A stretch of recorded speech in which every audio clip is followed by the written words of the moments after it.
cherchez une école de référence pour une double formation universitaire et professionnelle de qualité? Voici l'opportunité à ne pas rater. L'École supérieure d'administration, d'économie, de journalisme et des métiers de l'audiovisuel ESAE vous offre des programmes d'enseignement en licence et en master orientés vers l'emploi qui font d'elle une référence à travers les filières de l'administration générale et territoriale, l'administration du travail et de la sécurité sociale, droit, diplomatie et relations internationales, administration hospitalière, universitaire et intendance, journalisme et métiers de l'audiovisuel et toutes les filières des sciences de gestion. Une seule adresse, www.esae.bj. Rendez-vous dès maintenant sur nos campus ESAE Bedjromende au numéro 90 93 65 21 ou au numéro 98 98 14 00. Paracourt sur le numéro 52 46 12 12. Abomey-Calavi au numéro 52 88 44 44. Akpata au numéro 52 88 33 33. ESAE, l'excellence a un nom.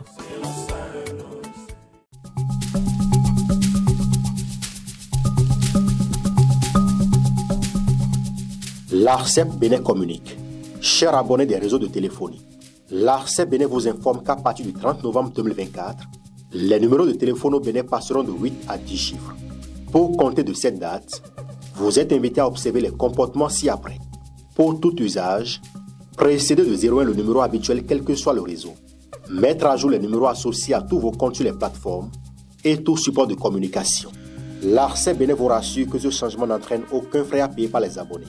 Vous pouvez mettre à jour automatiquement votre répertoire téléphonique à l'aide des applications gratuites disponibles en téléchargement sur les plateformes. Appelez gratuitement le 131 ou le service client de votre opérateur pour tout renseignement complémentaire.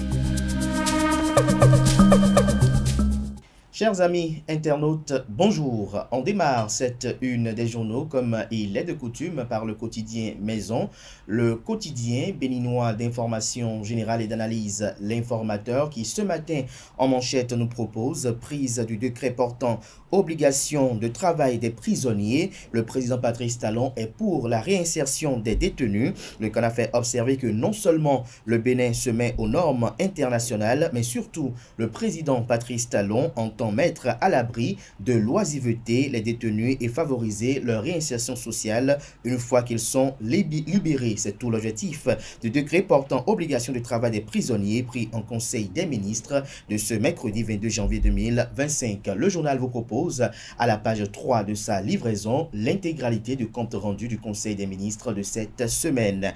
Procès, tentative d'atteinte à la sûreté de l'État, des avocats commis d'office pour Olivier Bokor et Oswald Omeki. Assemblée nationale, point des travaux de la plénière du 21 janvier à lire à la page 6.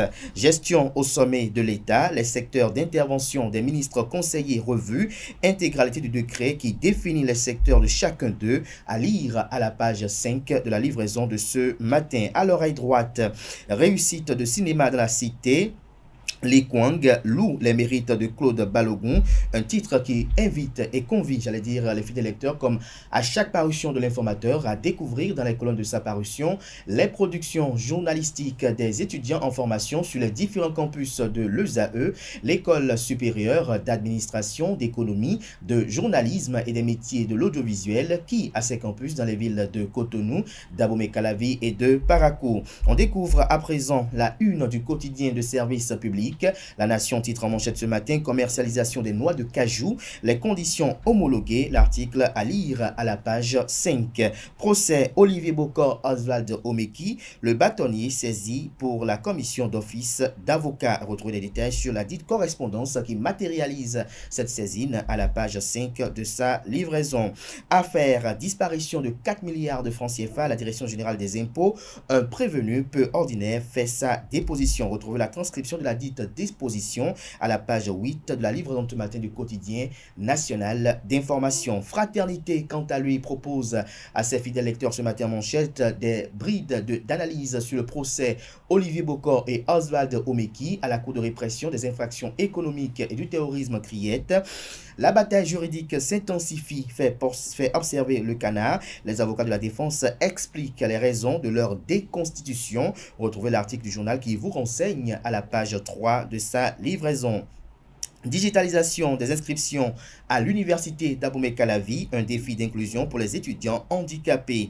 Organisation du travail pénitentiaire, une réforme humaniste au service des personnes incarcérées. Le matinal en manchette s'intéresse également comme le matinal, autant pour moi, comme Fraternité, la nation également sans occulter l'informateur, le Canard titre en manchette, procès Bokor Omeki à la criette, des empoignades juridiques en perspective, le ministère public veut foncer, la défense n'entend pas démordre. Le film de la deuxième journée, nouvelle audience ce jeudi, fait observer le Canard. Son article qui évoque les différents pans suscités est à lire à la page 2 de sa livraison.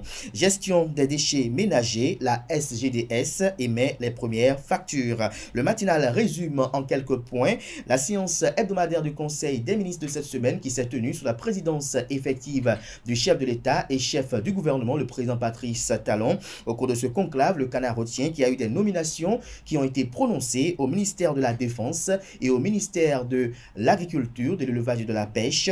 Le chef d'état-major général, le général Fructueux Baguidi, étoffe son cabinet pour mieux contrer le terrorisme. Il y a eu également un recrutement de 172 agents au profit du ministère de l'Économie et des Finances qui est lancé. Retrouvez la publication de l'intégralité du Conseil des ministres et quelques analyses au sujet aux pages 3 et 11 de la page ce matin de Le Matinal qui zoome sur les chantiers ouverts en 2024 dans le cadre des infrastructures à réaliser en République du Bénin. Matin libre ce matin avec une interrogation qui interroge bien évidemment législative de 2026, un code taillé sur mesure pour l'Union progressiste, le renouveau et le bloc républicain. Retrouvez les fondements de cette interrogation en manchette à la page 3 de sa parution de ce matin. Procès Olivier Bokor, Oswald Omeki et compagnie. Les débats n'ont pas évolué, fait observer le journal quant à lui. Les avocats commis d'office annoncés pour les prévenus. La défense récuse les accusations du procureur spécial près la Cour de répression des infractions économiques et du terrorisme criette à la personne de Mario et l'homme Métonou. On peut lire également à la une de Matin Libre de ce matin, incendie notamment à l'oreille droite bien évidemment, incendie dans la commune de Boukoumbe, 2 morts, 2 blessés graves. Retrouvez le récit des événements à la page 9 de sa parution. Toujours à la une de Matin Libre de ce matin, menace sur la démocratie, le cadre de concertation de l'opposition appelle à la mobilisation. Le Béninois Libéré nous libère ce matin en manchette, décryptage de la Constitution de 2019, répercussions sur 2026 selon le livre du juriste Akotoji. Patrice Talon peut rester au pouvoir jusqu'en 2036. Charlatanisme ou démonstration juridique, se questionne le Canard. La réponse dans l'entretien accordé à BLTV à lire dans les colonnes de la page ce matin du journal. Palmarès, quant à lui ce matin, parle de la criette, du jugement de Olivier Bokor et de Oswald Omeki. Un procès historique sous tension retient le Canard jusqu'à ce matin.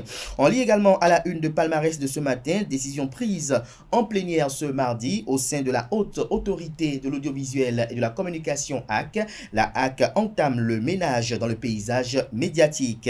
On découvre à présent la une de Gasquiani Info, acte 3 du procès tentative de coup d'État au Bénin. À quoi doit-on s'attendre? S'interroge le Canard en illustrant son titre, autant pour moi, des photos de Olivier Bokor et de Oswald Omeki. La Guérite ce matin en manchette parle de probable recours sur la loi portant modification de la Constitution adoptée en 2019. Vers le spectre d'une nouvelle République, s'interroge le confrère. Filao News ce matin à sa une, soulager les apprenants dans le paiement des frais de scolarité au collège d'enseignement général Veki dans la commune de Soava, 500 000 francs CFA de subvention de Dr Shakiro Amoussou du hautement social pragmatique et efficace. Le président du FASICA dans les sillons du programme d'action du gouvernement PAG du président Patrice Talon. Jusqu'où ira ce généreux donateur, s'interroge le confrère. On découvre à présent décryptage info qui parle du 7e congrès ordinaire du Centra CSB. Julien Dagbo, élu à la tête du syndicat pour un mandat de 3 ans. Le Canada nous apprend que le syndicat des travailleurs de la Société des ciments du Bénin, Centra SCB, a tenu son 7e congrès ordinaire le samedi 18 janvier 2025. Cet événement qui a rassemblé les membres du syndicat s'est déroulé dans la salle de réunion de la Société des ciments du Bénin autour du thème. Retrouvez des détails sur la dite thématique et comment cette élection s'est rendue effective à la page 3 de la page matin du journal qui nous parle de réforme du secteur de l'eau au Bénin. 14,235 millions d'euros pour restructurer la SONEB et lancer la SOBIE. Le gouvernement béninois, avec le soutien du programme de sécurisation de l'eau potable pour la résilience en milieu rural, engage un financement de 14,235 millions d'euros pour scinder la Société nationale des eaux du Bénin SONEB et opérationnaliser, j'y arrive enfin, la nouvelle Société béninoise des infrastructures d'eau. Un projet structurant pour améliorer la gestion des infrastructures et renforcer l'accès à l'eau potable. L'autre quotidien ce matin parle également, comme bien d'autres parutions de ce matin, de l'affaire complot présumé contre la sûreté de l'État qui est en cours de jugement au niveau de la Cour de répression des infractions économiques et du terrorisme Criette. Olivier Bocor et Osvaldo Meki rejettent la composition de la Cour. Les avocats de la défense s'expliquent et protestent vivement. Retrouvez le point qu'en fait la rédaction de l'autre quotidien à la page 3 de sa parution de ce matin. Assemblée nationale, ratification de plusieurs accords de prêt et désignation de membres au Conseil économique et social CES dans le département des Collines. On passe à présent à la découverte du quotidien Actu Express qui parle de l'Afrique, de la parfaite exécution des bâtiments et travaux publics. Entre expertise et strict respect des termes des cahiers de charges, la société convainc par la qualité de toutes ses réalisations dans les pays où elle travaille. Retrouvez des détails sur les éloges de cette structure et de Porteo BTP qui est l'entreprise qui vaut son pesant d'or. Des détails dans les colonnes de la page de ce matin du journal. Ce sera tout pour la présentation de quelques titres parus ce jour dans la presse locale. Merci de votre attention.